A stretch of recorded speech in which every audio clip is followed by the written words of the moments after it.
right, more on the breaking news here on MSNBC. We have some breaking news on this developing story today. Joining us now for the latest on this story, this conflict that's happening within the Russian border, NBC's Matt Bodnar in London. Matt, what are you hearing? Thank you, Richard. Well, a very astonishing development after what's been obviously an astonishing 24 hours in Russia. Yevgeny Prigozhin, the head of the Wagner mercenary group that has been on the march to Moscow, says that he is standing down. And in a statement that was issued just recently on his Telegram channel, saying that they wanted to disassemble his group and that is why they were marching. He understands now, though, that while no blood has been spilled so far, the time for bloodshed was coming. And understanding the responsibility of this, has chosen to turn back. Now, we are learning a little bit more from the Belarusian side. A Telegram channel close to the presidential administration in Belarus that is often used to issue statements says that Belarusian President Alexander Lukashenko has actually been negotiating with Prigozhin all day and convinced him to stand down. So a very unexpected development. Moscow, of course, already on high alert. A day off planned on Monday for a counterterrorism operation. Unclear what will happen now. We're going to have to wait and see if Yevgeny Prigozhin actually turns around. It does not actually look, I'd say, as if the crisis is over yet. A lot could still happen here, but a very surprising turn of events, to say the least. Now, it's hard to know. You have two reports right now, right? One coming from Yevgeny Prigozhin as well as you're getting from the Belarusian leader, right, saying, I got this done. Has this been do we know anything in terms of how long this discussion has been happening outside with the Belarusian leader?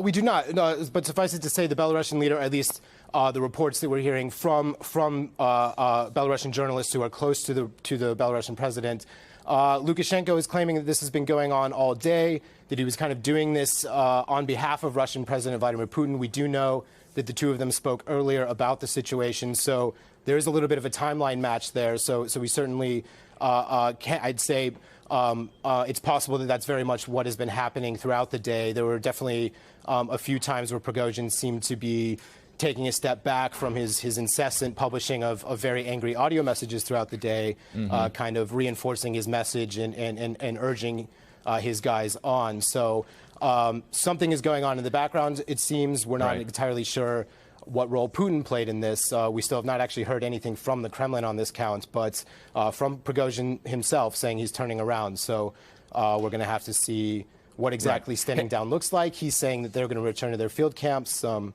see.